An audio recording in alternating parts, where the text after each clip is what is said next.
won the FISM. You won. Now, a lot of people out there do not know this. That is the gold medal. It's the Olympics of Magic. The Fédération Internationale Société de Magique. Wow. That's that good? I hear that French accent in there. I like that. You did learn that in Kentucky. Yeah. and that officially acclaimed you the #1 magician in the world. It was. Well, I don't know if it's the #1 magician in the world, but it was. It's like the Olympics. It's like winning a gold medal at the Olympics. Right. Well, they may not be the fastest person, but they're the fastest person competing that in the most day. important event. Exactly. Exactly. So, and then everything just took off. I remember the buzz in L.A. where I was living at the Magic Castle used to appear down. There was a little club. I don't know if you remember this. I remember. The Body Shop. The Body Shop on Sunset Boulevard. It was a great place, and magicians would come down. And, it was not a magic club. It was a strip club. That's what right. It was. I wasn't going to say that, but it was. It was a lot of fun, and that's where people, I think, really discovered so much of what you did. For some reason, all the magicians wanted to come down to the Body Shop to see me work, and they'd did. stay all night long to see both shows. It Probably was people that wanted to discover magicians, too, would be the preference of choice going down to the That's strip club. right. Yeah. You know, we got you here. You couldn't do a trick for us, could you? I'd love to do a trick for you. Do you have a $1 or a 5 or 10 I get paid for this. I got one somewhere. or a 20 would be even better? Oh, Oh, look, he's got the big money. The Oh 20. yeah, you can have a 20. You bet. Great. And I'm just going to fold this up, Nick. Now, Nick, you've been in Las Vegas now, what, 3 years? Just about. Something like that. Now, let me ask you a question. You're a local now. Do you gamble? Do you ever play the slot machines? Do you ever go out and try your luck? I gamble in Vegas. I drive in Vegas. The way they drive here. I guess you're right. I guess we all gamble in Vegas.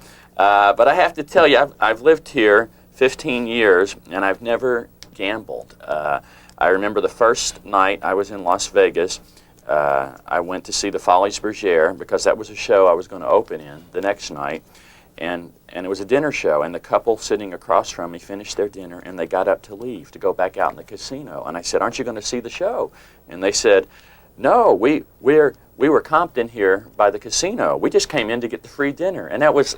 It blew my mind that they didn't want to see the show, that they were just here for the gambling. And I thought, this gambling stuff can really get to be a serious deal. Powerful stuff. So I've always sort of avoided the gambling. But having said all that, I'm going to show you how you can win playing the slot machines. Black belt in origami. And now I've made this little. Now he's worried about his money now. Yeah, he's getting worried. Just formed it into a little cone. Now, Nick, I know you're worried about your money, so I'm gonna give you a little collateral. There's a little rabbit. Oh, no, good. I'm not gonna do the rabbit trick for you. Here's a little collateral, some coins there, and I want you to, I'm sorry, wait a minute. We don't want the pennies. We just put those back. We just want the quarters. Let me put the pennies back in the purse. Now, I want you to take those quarters, Nick, and I want you to count them one at a time, out loud into the tray. 1, 2, 3, 4, 5, 6 of them. 6 quarters and the little cone. Now, Nick, I want you to take the cone and I want you to examine it. I want you to hold it up to the camera. Show them the inside of it. Hold it up to the light, Nick. Nothing up there. Look inside. Nothing there at Make all. sure there's no trap doors. Make sure there's no mirrors Not or a threads thing. inside it. It's just a little cone made out of your $20 bill. Now, Nick, I'm going to need you to help me with this. Hold your hand out, palm down like that, and I'm going to balance the quarters on the back of your hand. And your part in this trick is to remain perfectly still. Now, you'll notice that the cone goes over the quarters, and it's folded up to fit perfectly. Now, the cone is the slot machine. You see, I told you I'm going to show you how to win at the slot machines using magic. The quarters, that's the jackpot. Now, the idea is you want to get the money out of the slot machine. And I'm going to show you how to do that doing magic. Now, there's the cone. I want you to look at it one more time, Nick. The cone is empty.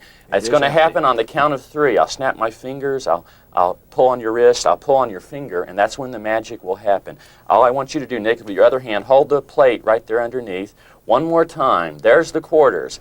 If I were to move those quarters or touch them in any way, you'd be the first one to know, Nick, because you can feel them on the back of your hand. I can feel them right there. There. One more time. There's the cone. It's empty. I cover the quarters on the count of 3. 1, 2, 3. Pull on the finger. 1, 2, 3, 4, 5, 6 quarters 6 right through your hand, quarters. but you still feel something on the back of I your do. hand, don't What you? is Nick? it? That's the part that amazes me. How those 6 pennies All right. got it there. Yes. Very cool. Very cool. And let's see. Now, as I remember, the coins were yours and the $20 bill was mine. Is that correct? Nice try. Okay. That is great. It's wonderful to watch you do close-up, because you do all kinds of magic, don't you? You know what, Nick? You really covered it all. I love all types of magic. I mean, in my show, I do stage magic because there's 1,200 people in the audience. Right. But I've always loved close-up magic. It's just, and I don't get to do it that much. I mean.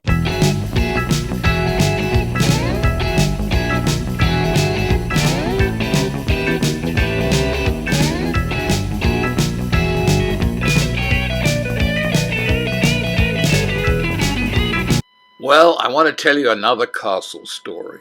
It's one of my favorite, fondest memories of the castle, and the way that everyone could really pull together and turn a disaster or a potential disaster into something that was not only a success but fun. And this was back in the 70s, and the castle, I was working a week, and it was in the old cabaret, the Magic Castle Cabaret, which was downstairs where the museum is now, and this was long before there was the Palace of Mysteries or that whole area. And so I was working the week, and I got a call about mid-afternoon from Gene Cantor, who was Bill Larson's assistant, and Gene said, "Nick, don't come in tonight. We've been closed down. The fire department have closed us down." Oh, really? And but they had an absolutely full dining room, and in those days, actually, quite definitely in those days, they really could have used the money coming in. They didn't want to close down, but no guests were allowed inside the building and no members. So suddenly the decision was made. Bill and Milt came up with a decision, and they decided to move the castle out into the parking garage. Now, this wasn't a glamorous garage. It was just an old garage. So I went, wow, this is weird. Well, I'm up for this. So I arrived down, got there early, of course, to see what was happening. Had my little bag of tricks with me. And I was a little bit stunned because the parking lot was full down beneath the castle, but the actual parking structure had been turned into a little miniature magic castle. They brought out all kinds of plants, pictures, there were tables set up with chairs, and the waiters were ready to serve out food. Nobody had canceled their reservation, and the show went on. And it was all introduced by Bill Larson. I will always think of Bill best as he was, and he didn't just meet the moment, he exceeded the moment, because as he introduced everything, he wasn't just wearing a suit, he'd put on a tuxedo. So he was tuxedo, and I think I was just in a smart business suit, but everyone was there, and everyone pulled together. It wasn't just a regular show. It's a long time ago now, but I'm pretty sure Marvin Roy was on the bill, and I'm pretty sure that Glenn Falkenstein was also performing. So, of course, we didn't have a stage. We were just out there. The waiters were bringing the food out, and everyone just rallied. And so all the guests were there dressed up. They all had on their shirt-tie jackets. The ladies were in full dresses, and we had this really exotically dressed up cocktail party event dining outside. So that, I believe, is when one of the first thoughts came through that maybe that area could be turned into something a little different from just a parking garage. And of course, within a very short space of time, suddenly there was the Palace of Mysteries, the downstairs bar, the Pella arrived later, the Palace of the Parlor of Prestidigitation, the Palace Bar, all that arrived. And it was courtesy of the Los Angeles Fire Department.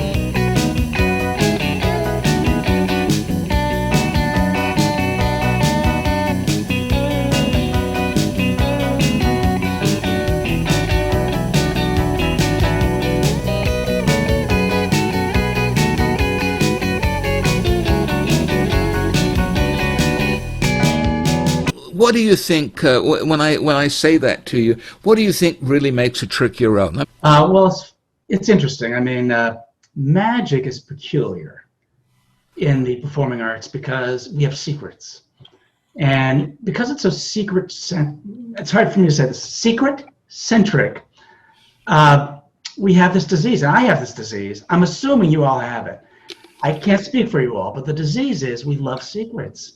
And it's appropriate because we want the best secret, the most appropriate secret, the most baffling secret for the day or the client or the venue or the arena, whatever it is, we want that secret. So we tend to feel like we're done when we have the secret.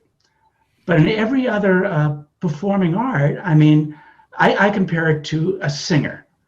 A singer goes to a music store, or used to, for sheet music. But when you have the sheet music, you don't say, now I'm a singer, because the singer knows they have to interpret it. And the audience assumes it's going to be interpreted. No one says, honey, put on your best dress. We're going to go see that singer that's the same as every other singer. And no one ever says that. No one feels that way about a dance. If I was athletic, I probably would feel that way about sports. It's like, people go, I can't wait to see that sport team that's the same as every sport team. No, we go to these things and are excited about these things because we want to see interpretation. But because of the secret of magic, there's this mighty sigh of relief when we have a good secret. But it really isn't the end. It's what we need in the process that allows us to continue. Who were the first magicians you saw where you suddenly said, wow, magic is a little different, this is somebody who's created something that is not usual? I'll kick off. Marvin Roy. I remember seeing Marvin Roy. I was very young on the Sunday night at the London Palladium show, and I was just shocked. It was all light bulbs. I'd never seen a theme act in quite that way, and it was literally the light bulb went on, and I realized how you could do a theme. Who was the first one who really kicked you into gear, David? Well, not for me. It was always certain effects, and I have these weird sense memory. Like say with actors, you sense memory, and you'll feel the way you're supposed to feel. If you were depressed when your mom was making tomato soup, think of tomato soup, and you'll suddenly be depressed. I get these very strong emotional reactions, and I remember seeing and being fooled by certain effects as a child because I was exposed to a lot of magic. I had cousins that did magic. In the 7th grade, I was in a magic club. And I still remember these feelings of somebody did, don't laugh. And this is still a great trick. The cross-cut force done as a prediction. One card will represent the value, the other will represent the soup. You put a card aside from me. Anyhow, this was done well. I didn't know how this trick worked. And I still get that feeling when I remember it. And of course, we all know how that trick works. Mental choice, first time that was done to me. I didn't know the principle of multiple outs. I still remember that. Psychological force with playing cards. It worked on me. I'm very impressionable. Can you tell? So, literally, my hand was on the deck. Name any card, turn over the deck. I wouldn't, if you'd said, when you're an older gentleman, you'll still have those feelings. I wouldn't have believed it because I was so young when these happened. But these ended up in my DNA. And so I was, I love the process for whatever reason. I enjoy performing very much, but I'm in love with the process. And I used to, I don't want to dwell on this, but I used to be ashamed of that because, I am a performer. I was with a comedy group for many years. But there's something about the process that I get drunk on it. I just love it. And I realize it's not the same as performing, but I'm the guy who would have terrible habits if I was a full-time performer because I open up my case even at the Magic Castle and go, oh, you guys again. So I was embarrassed about that. Only recently I said, it's okay for me to be me and I'm allowed to like what I like and all that. But yeah, the impact of certain effects, including a double X, they don't even call it double X anymore.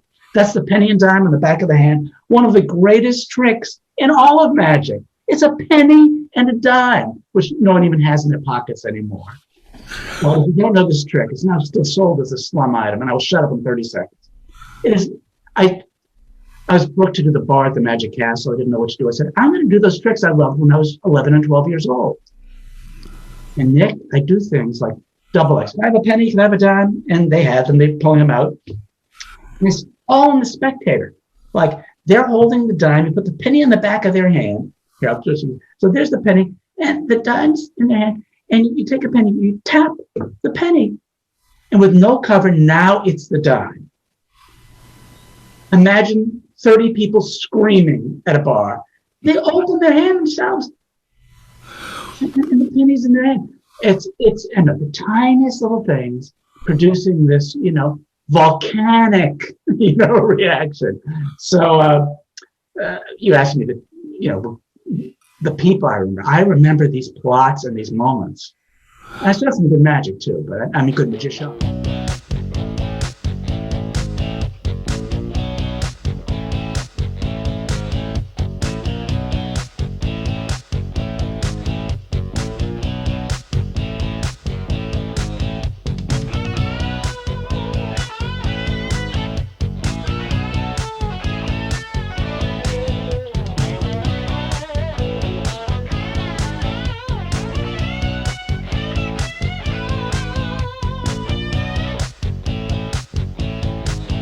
I mean, TOM is that's the Texas Association of Magicians, and now you won their Close-Up Magician award a couple of times, I believe, certainly once.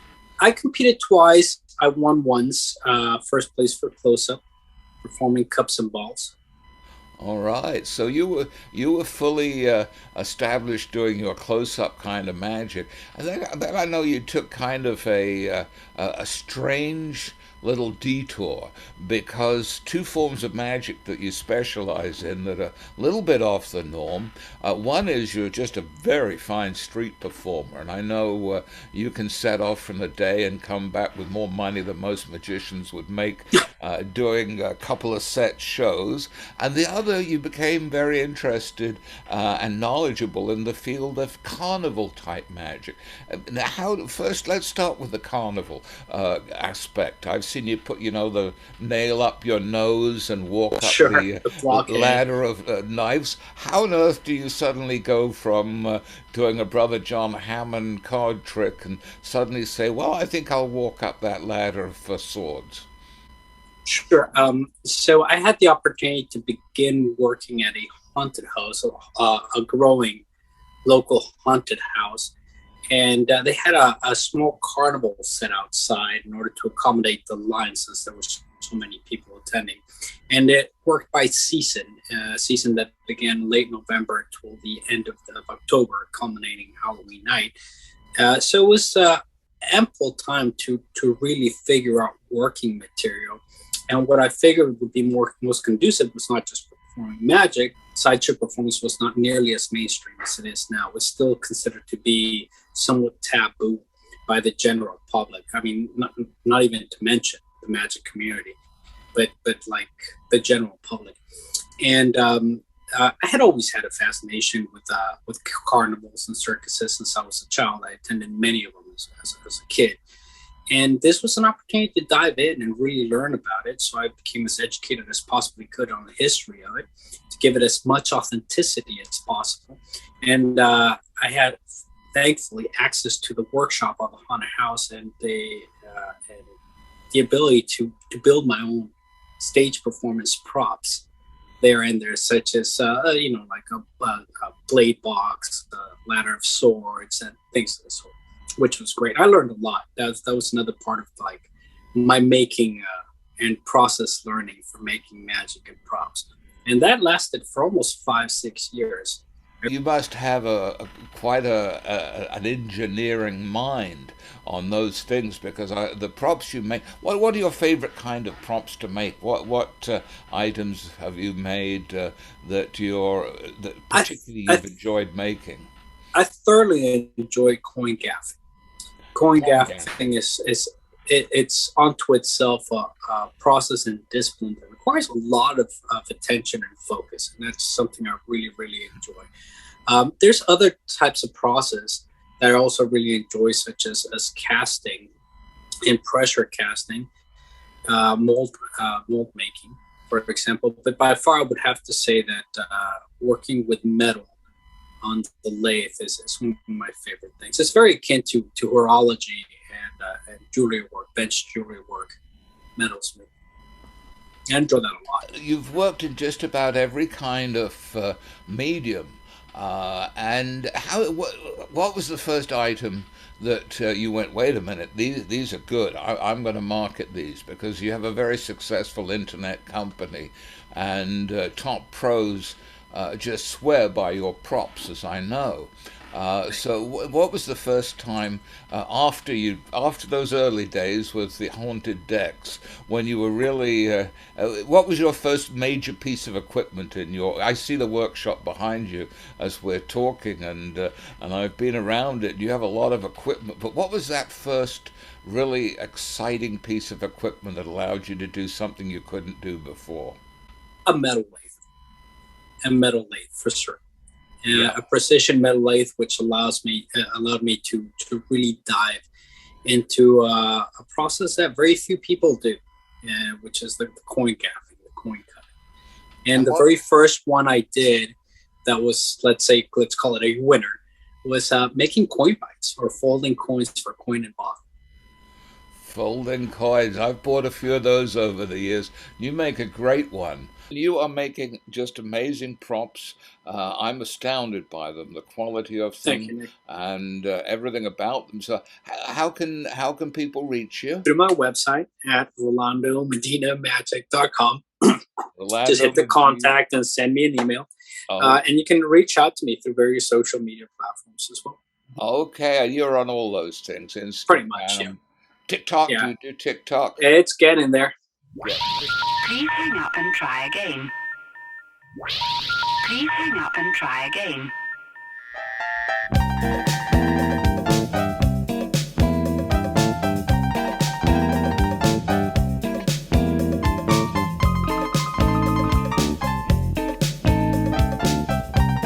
Bring it to you. Oh, damn, get down.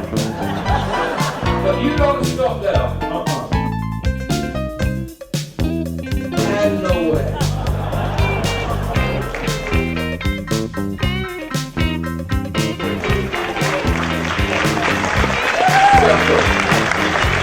Would you like to know how it's done?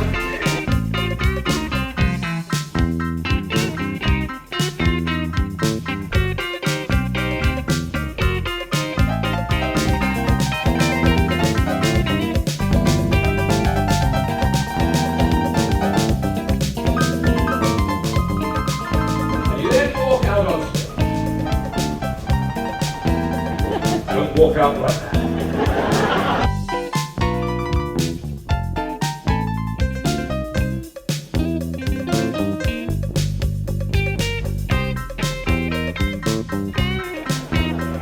Don't forget you got hold of the handle.